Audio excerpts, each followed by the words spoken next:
பேரவை உறுப்பினருக்கு 2 அறிவிப்பு, முக்கியமான அறிவிப்பு. எல்லோருக்கும் வாய்ப்பளித்து இருங்க, எல்லோருக்கும் வாய்ப்பளித்து வரேங்க இருங்க. நான் சொல்கிறத கேட்டு அப்புறம் உட்காருங்க, நான் சொல்கிறேன்.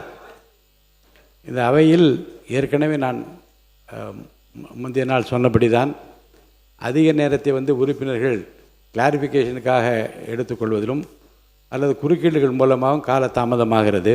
இன்றைக்கி ரொம்ப 1 மணிக்கெல்லாம் முடிக்கக்கூடிய நிலைமை ரொம்ப மகிழ்ச்சியாக இருக்கிறது. நம்முடைய குறிப்பிட்ட அந்த 1:30 மணிக்குள்ளாக முடிக்க வேண்டும் என்றால் 2 தான். ஒன்று, நிறைய உறுப்பினர்கள் இப்போ 55 விதியின் கீழ் கவன ஈர்ப்பு தீர்மானம் கொடுத்து விட்டீர்கள். பதில் வந்து கொண்டே இருக்கிறது. அதேபோல் வினாக்கள் நேரமும் தவிர்க்கப்பட்டு 20ஆம் தேதிக்கு பிறகு வினாக்கள் விடைகள் நேரத்தை வைத்துக் கொள்ளலாம் என்கிற அந்த முடிவோடு இருக்கிறோம்.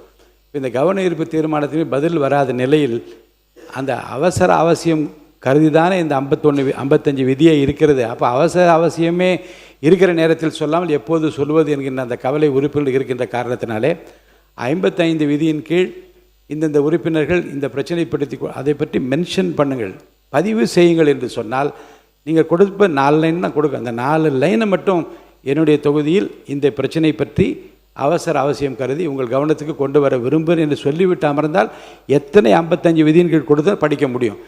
பிரச்சனைக்குள்ளே நீங்கள் போக ஆரம்பித்தால் பதில் வராமல் யாரும் எந்த பதிலும் சொல்ல முடியும். அந்த வகையில் மென்ஷன் பண்ணுவதற்கு, பதிவு செய்வதற்கு மட்டும் நான் அனுமதி அளிப்பதாக இருக்கிறேன்.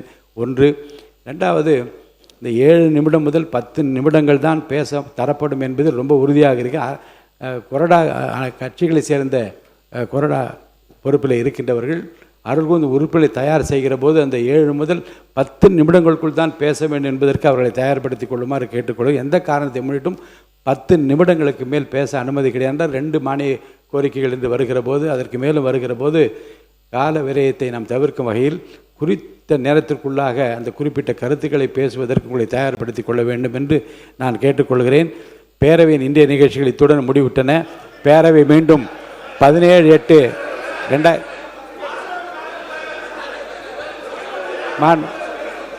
உட்காருங்க உட்காருங்க உட்காருங்க உட்காருங்க உட்காருங்க உட்காருங்க உட்காருங்க பாருங்க. விவாதம் முடிவுற்று அவருக்கு ஒரு பாடலோடு நான் நன்றியும் பாராட்டையும் தெரிவித்து விட்டேன். பேரவை இந்திய நிகழ்ச்சி இத்துடன் முடிவுற்றன. பேரவை மீண்டும் 17/8/2026 நாள் திங்கட்கிழமை காலை 9:30 மணிக்கு கூடும். வணக்கம்.